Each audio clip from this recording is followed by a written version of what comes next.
Welcome back to another roundtable. My name is Adam. I have Victor. Hi everyone. And welcome back once again. We have AK. Hello everybody, this is AK. I'm back. Okay, I didn't know. He's starting podcast. Oh, really? He does that? I have He always no- does it on his every podcast. Okay, all right. So Lawyer follower. Here we go. yeah, I had no idea you had that sort of wave. Okay, anyway, we brought you back because we wanted to talk about CPF. So Singaporeans, if you're watching this is something that's up your alley, affects all of us. And the first time we brought you back here, I remember you saying that the single largest investment that you have is basically CPF, and I basically coughed. Yes. Like that. And I just want to clear, for the record, I just needed to clear my throat. It wasn't anything about CPF. I just had to clear my throat. So I think you have. We wanted to bring you back because you have a lot of CPF, and some people might be watching this and have a lot of questions about how did you get it so big. Why do you invest in CPF? Do you invest with CPF? A lot of questions. But I think the first question would be, when you say you have the single largest investment, how much do you have in your CPF? I share this publicly in my blog every year. Mm-hmm. Yeah, so every January I will share the statement from CPFB. This year I think I have in excess of $1.1 million in my CPF accounts. So it's OA plus SA plus MA. 1.1 million. Yeah. So you just, based on CPF alone, you're already a millionaire. Yeah, I became a CPF millionaire when I was 49. 49. Yeah. Okay, and you're in your early 50s now, right? I'm 52 this year. 52. Okay. So 1M49? 1M40. I in my blog I said 1M50 because that sounds nicer than 1M49. Okay, so 1 million in your CPF. And you've been retired for some time, but your 8 years. CPF continues to grow. I think the next question that a lot of people ask is like, wow, 1.1 million, why CPF? Because you are successful. I would say you're a successful dividend investor. Okay, you write about it on your blog and everything. Very astute analysis. But why CPF? Why is it the biggest investment? Since you can put all that money somewhere else in your stocks and all of that. Well, this was a long time ago, no? When I first started working, that was 30 years ago, almost 30 years ago. Back in those days, I was a know-nothing investor. Okay. Stock market went up, very happy. Stock market crashed, very sad, that kind. So I was looking for something that was very reliable, pays quite well, decently well, and the CPF SA fits the bill. 4% per annum, risk-free, volatility-free. What's not to like? Mm-hmm. Right. So in the first 4 years of my working life, from like 25 to 29 years old, I transferred every single cent from my OA into my SA.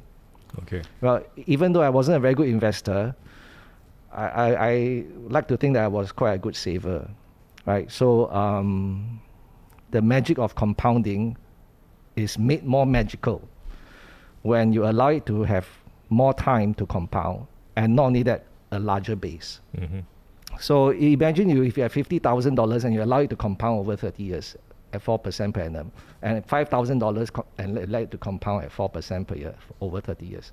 The numbers speak for itself. It's not rocket science, it's just math. Mm-hmm. So the SA was something that I just went all in the first 4 years. Then I stopped, right? Because I calculated that just 4 years alone, that amount would grow into a rather meaningful amount by the time I retired. So I stopped. Then of course, from mandatory contributions, my CPF savings would still continue to grow. And as and when I had some spare cash, I would do some voluntary contributions. All right. So you just basically went all in on SA at the very beginning when you started working. Give it more time. Okay. Yeah, and really let time and the government do the heavy lifting. Mm-hmm.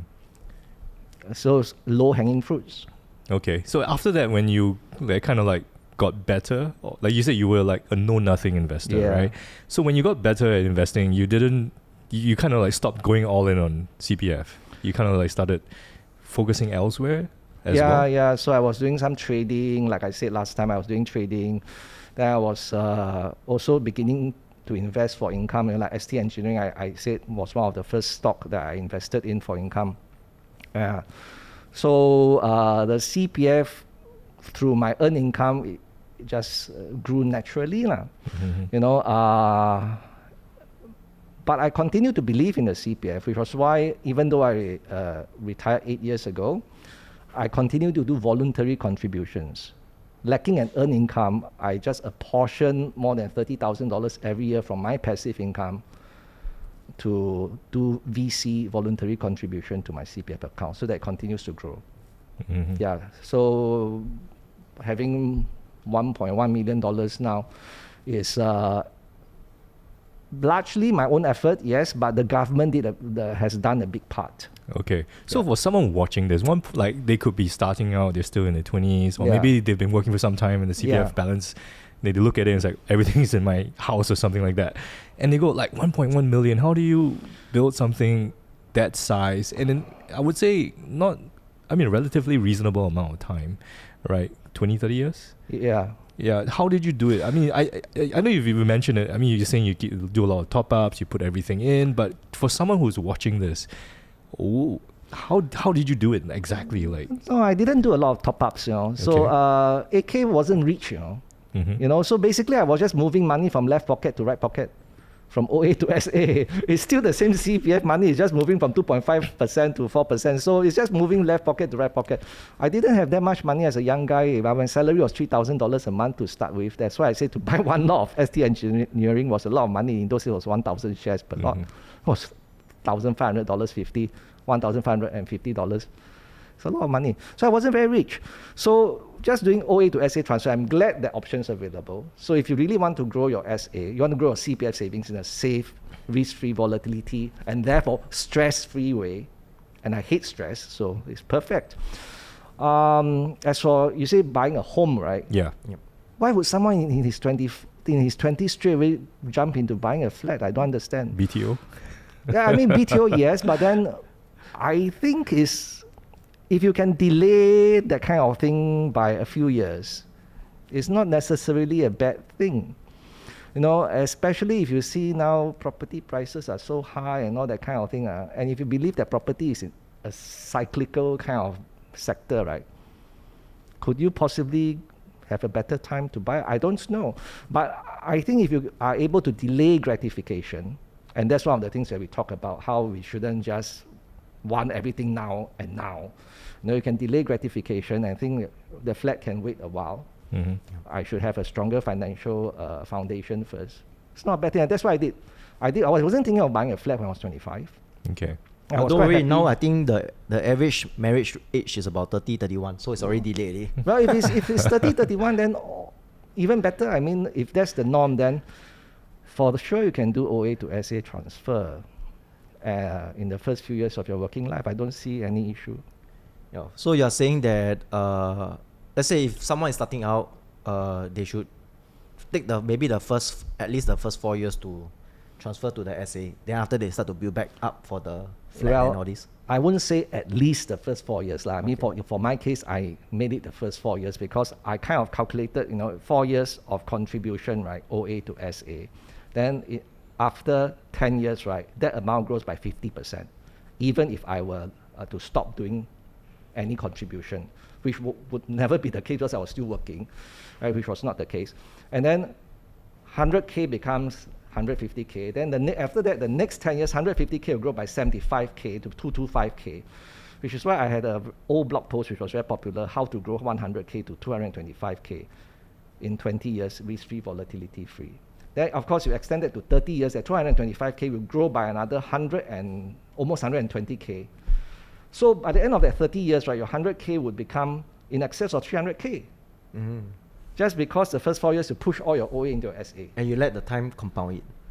And the government now, you mustn't forget to thank the government now. Yeah. Yes, time and the government, they did the heavy lifting. You just will make sure you have a bigger base to begin with. Okay. And time will do the rest. All right. So for someone watching this, right, they might, housing is a priority for a lot of people here, right? Because we need to find a place to stay. Housing's a bit difficult nowadays. But for you said you put everything in your SA. Then eventually, I'm sure you bought your own property, right? Yes. All right. Then when you got your own property, did you use your OA for that? Oh, of course. And then when your your monthly mortgages came in, did you use your CPF to pay for that as well? Of course, AK wasn't rich. Like I said, I didn't have a lot of money. So when I bought my first property, I had to use my OA, right? And I chalked up quite a lot of accrued interest, right? Which is not money I owe to CPF, but money I owe to my future self. Yeah. Right? People always think that they're owing money to a CPF. No, it's money you owe to your future self. So when you sell the property, the money is refunded in your OA. You're paying yourself because it goes into your account. Right, so I think that point we have to be very clear, because there are many people are out there to confuse people, or they themselves are confused now. Okay, let's give them the benefit of the doubt. So yeah, for the first property, I had to use my OA money for sure. But then, how do I have almost $700,000 in my OA now? I sold my first property after don't know how many years after I bought it. I sold it, made money. And for my second property, I did not use my OA money again. Okay. Because I downsized. So my second property cost less than the selling price of my first property. So using the gains from my first property, I paid for my second property. So the money was refunded into my OA, stays in my OA. So I didn't have to use OA money for my second property. And that's why my OA account has so much money now. Okay, so could you say that a bit of your CPF OA is actually because of property gains? Oh yes, for sure. Yeah. So you know why people never seem to have OA, is so much money in their OA? Is because they keep upsizing, they keep upgrading. You know, it's always like it's not big enough, it's not grand enough. You know, because my friend has something, I must have it. That kind of thing, you know. If we keep chasing for more material things in life, then of course it'll never be enough. It'll never be enough. But I'm not here to tell you how to live your life, lah. I mean, some people could ask you and say, you have so much in your CPF for what, right? How would you answer that question? Like, you have so much money. What is it used for? Well, like I said, I'm not rich. I'm not rich. So the CPF is very comforting to me. It's my ultimate safety net, right? All else fails, I know CPF is there to take care of me in my old age. I will not become old and destitute. That's one of my worst nightmares. Okay. Yeah. So, I mean, if you are very rich, you have a lot of money, then $1 million in the CPF is peanuts, right? To borrow a term from some very famous lady. Yeah. So, but I'm not rich. So that's why I keep telling people, if you think you're not rich, all the more you must take full advantage of your CPF membership, right? But unfortunately, sometimes it's people who need the benefits of the CPF system the most who are against it, who don't believe in it. Yeah, That's very unfortunate. Yeah, I think that there are a lot of things about CPF, a lot of discussion going on. I want to shift it now to investments using CPF. So I know Victor uses CPF to invest. Yes, correct. Right. So Victor's a big proponent of that. If you know what you're doing. Yes, correct. And for you, AK, do you invest using your CPF money in general? A long time ago, when I didn't have such a big equity portfolio, I did experiment with using my CPF money to invest with. Okay. And I made some money. That was during the global financial crisis. I sold the investment, the money went back into my CPF. That was a special account, remember. Yeah. But as my equity, my portfolio size grew and the percentage of that portfolio that is in equities grew, right? I decided to just keep my CPF as the bond component in my portfolio. Right. And as I grow older, I should make sure that I have a meaningful exposure to good quality investment grade bonds, and the CPF is the best option there is. And I have a blog post that says, unless you are very rich, if you want bond exposure, CPF is all we need. Okay. Yeah. All right. So did I answer the question?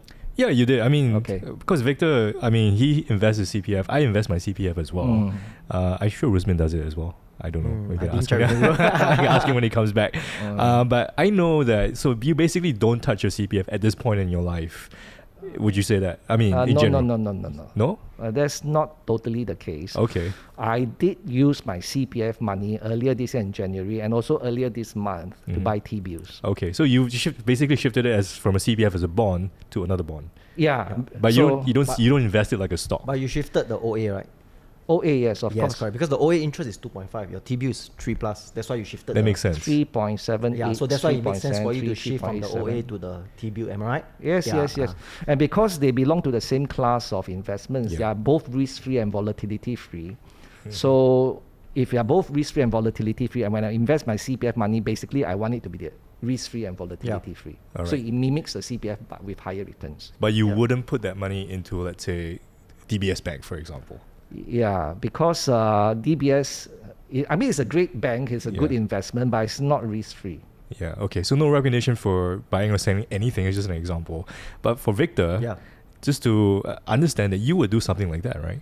I will invest using my CPF. Okay, Yeah. but I think there's a certain criteria when it comes to investing using CPF, right? So I think the first criteria is that if you want to invest using your CPF OA money, right? I think you should be a younger generation, right? If you're older generation, I feel everything should be goes to the SA and. What do you mean by younger?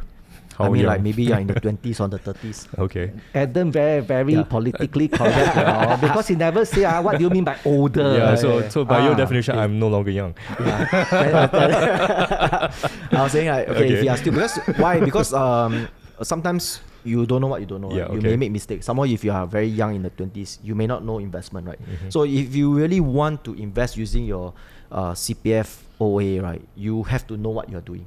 That's the Okay. first thing, okay? And you have to wait for opportunity. That's the second. Okay, so I have my OA tagged to the I think the agent. You need a bank to actually trade the thing. The right? CPF So IS, see, I yeah. already have that thing set up already, but I have not purchased any stock for a long time. Okay, it's only until recent years where Yeah. When was the last time you COVID used it? Yeah. pandemic happens, right? Okay. I remember I dry up my firepower during the COVID pandemic, in terms of the cash, right? And when I look at the markets, it's like, okay, you look at the banks based on yes, they reduce the dividends, but you based on the previous dividends, right? You are getting pre-cut dividend, right? You are getting about 6 or 7% dividend yield at that point of time. Okay, so one of my first criteria when I want to use the CPF OA money to buy, right, is that I only buy into dividend stocks. That means companies that pays dividend. Okay, so if it's for growth or any speculative thing, I will never invest. Okay, because these are hard-earned money, right? Government force us to save. You can't say that. And government force you to Okay, save. then force it. Okay, government help us to save. It's a government mandated saving program. Yeah, right. Yeah. Okay, government. No one's forcing you to save. Yeah, government help us to save. We don't know him, we don't know no one's him. forcing you to do anything. Okay, You gotta- government help us. You gotta remember there are self-employed people who Yeah, yeah. can choose to put money in the CPF, right? Yes. Okay, yeah, no, government, you're not forcing us. You're helping us. Okay, so you have to be very careful with the money because this is what the government had created so that all of us can retire safely, right? So any investment that I put in, right, I make sure that I have at least a 4% dividend yield. Okay. Okay, so that's the first criteria I go. So it's only at the best of the best opportunity. So during the COVID pandemic, I felt there is a best of best opportunity. At the point of time, I think I bought a lot of OCBC at around $9. Okay. So the yield before the cut, right, their dividend is about 53 cents lah. So that's about 6-7%.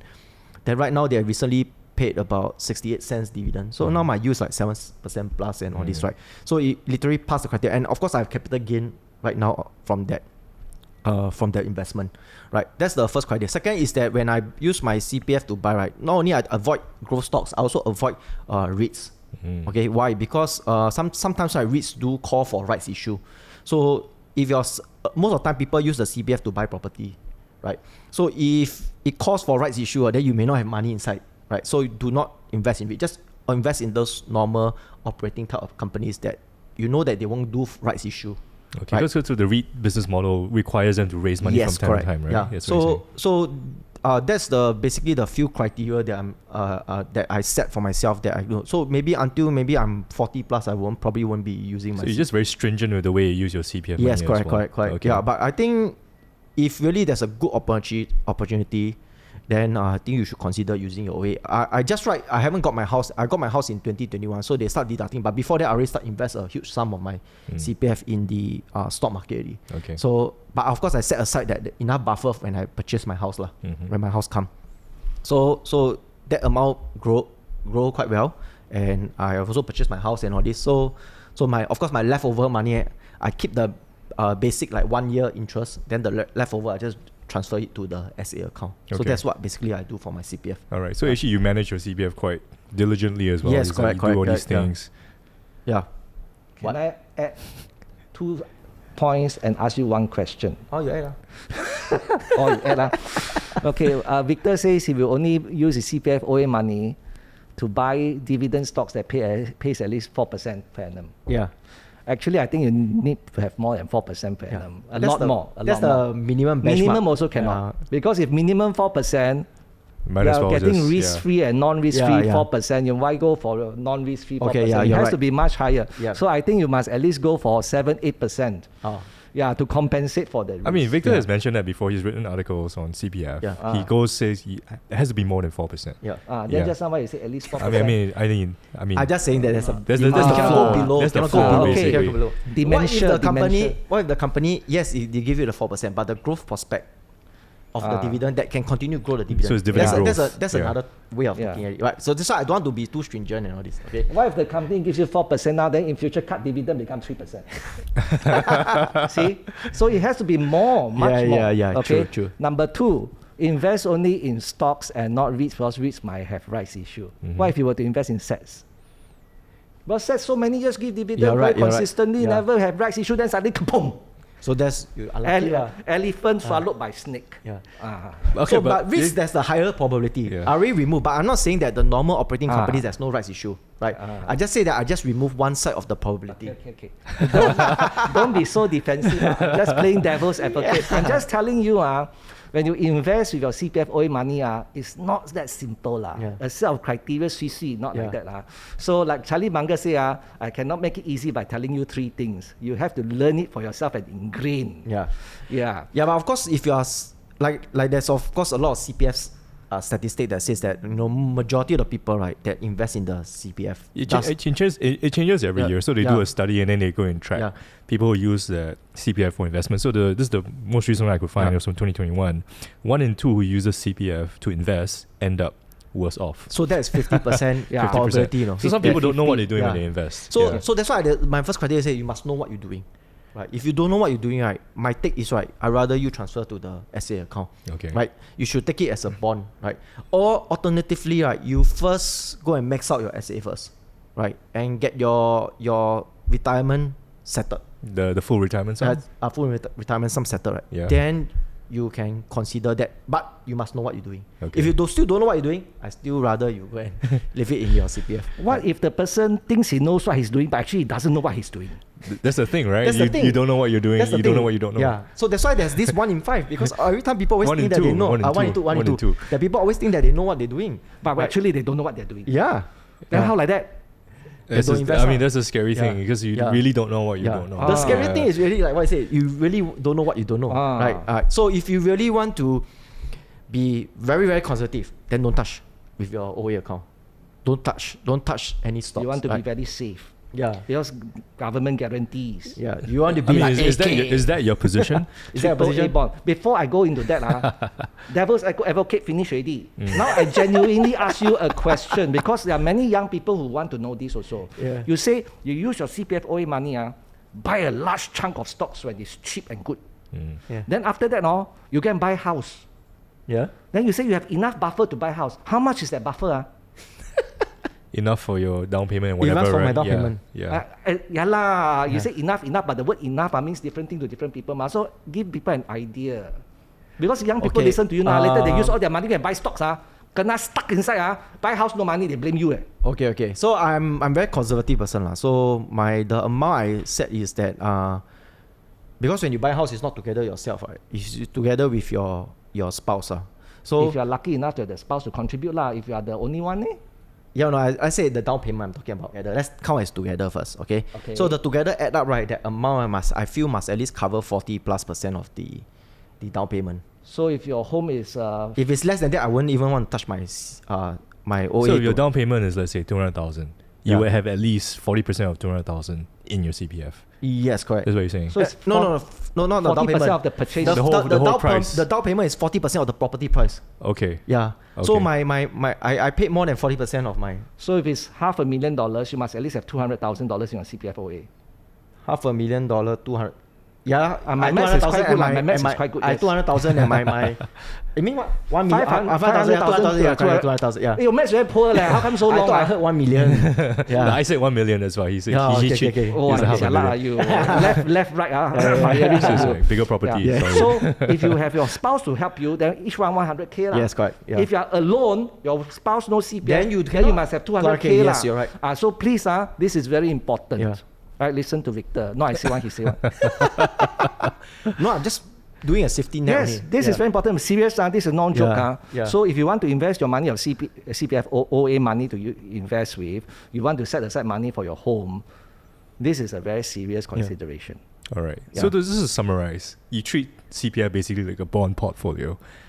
In It's a a way. bond component of my portfolio. A component of your portfolio, and I think that's a great way to take a look at it, because I think a lot of people, like, they could complain about CPF, and then if you just switch it around, hey, it's a bond that pays 4%, Yeah. Yeah. risk free. Yeah. Yeah. Where can you find that? Yeah. You know. I think Yeah. don't complain about CPF, man. It's really a risk-free 4%. there's some people who don't like Yeah. it. Yeah. And then for you basically have the same conservatism when it comes to CPF, Yes, but yes, then yes. you do invest it from time to time, right? Actually, I only invest one time. That was I was waiting for opportunity. I have not been touching my CPF. So to in invest. general, you guys just basically just be very careful with your CPF Yeah. monies, right? Basically, Victor was timing the market. So this is an argument for timing the Yeah. market. So it's a time in the market or time. I mean, timing that the assumes market. you know what No, you're I mean, doing, if right? opportunity Yeah. don't comes, then my CPF will always be in there waiting to put into my house already, right? Yeah, so timing the market is not a bad thing. Yeah. It's not a bad thing, yeah. Yeah. As long as you know what you're doing, Yeah. and you know your downside, Yeah. take care of your risk and everything. I'm just looking for like good opportunity, like yours. You say a low hanging fruit.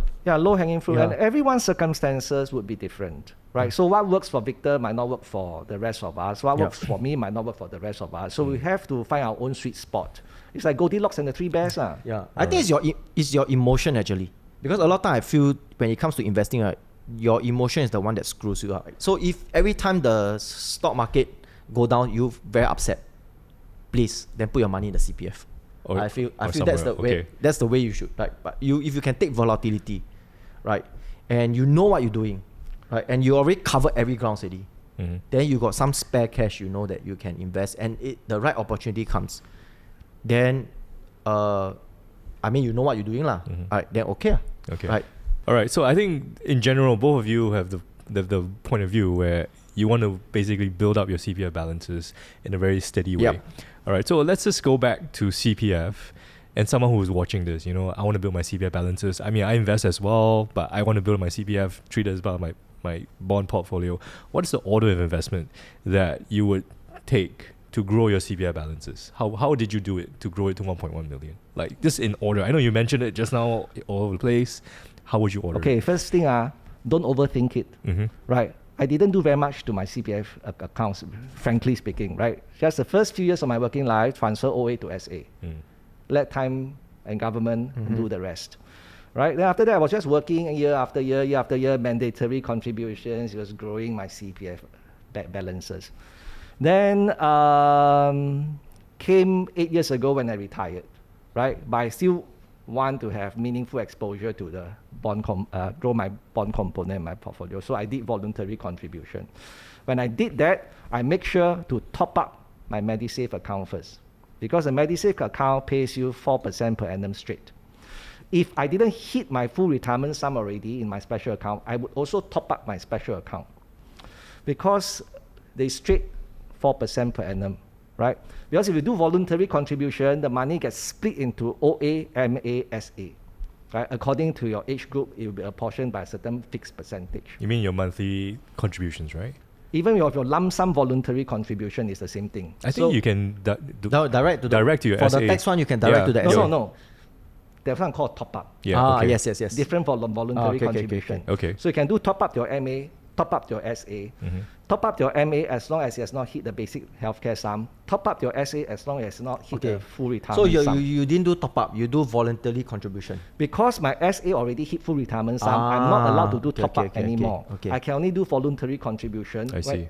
But when you do voluntary contribution, it's the same as your mandatory contribution. A percentage goes to your OA, a percentage goes to your SA, even if your SA has hit the full retirement sum. Okay. Okay. Oh, that's Got it, interesting. Yeah. Okay. Good strategy. So yeah. MA gets topped up first, because Okay. if you don't top up your MA first, you go and do your voluntary contribution. Some of the VC will go into your MA. Okay. So let's say if you haven't maxed out your FRS, Yes. right? So you will do the top up. Top up Only when SA. it maxes out, then you will do the voluntary contribution. If even if it's now you confuse me. All these MA, SA, OA thing are getting very confused. Okay. Balik. Okay. Top up MA first. I do that in January. Okay. If my SA has not hit FRS, I would also top up my Okay. SA. Then if you are still employed, you will get income tax relief. Yes, Up yes. to $8,000 only for the combined top up. Adam told me just now. Yeah. Yeah. Then if you are still working, that's it lah. Stop already lah. But if you are not working like me already, right? You are allowed CPF contribution limit 37,800 A year? Yeah. a year. You do VC. Mm-hmm. Then when you do VC, right? Some of the money will go into your OA, SA, MA. If you have not hit BHS, if you have not hit FRS. But if you have already hit BHS, then the VC money will go into OA and SA only. It will still go into your SA even if you have hit FRS. So that way you max out all your interests. Maximum interest in MA, maximum interest in SA, and your VC, depending on your age, the percentage goes in your OA and SA will be split. Okay. Yeah. So basically, that's how you'll grow your CPF balances. And I stopped doing that this year Oh, okay. How come? because of the higher interest rates. Okay. And because the Singapore savings bonds pay higher than 3% per annum 10-year average return. Okay. So because for my age group, I calculated that if I were do VC and the money goes in the OA, SA based on the proportion for my age group, the average interest is 3% per annum.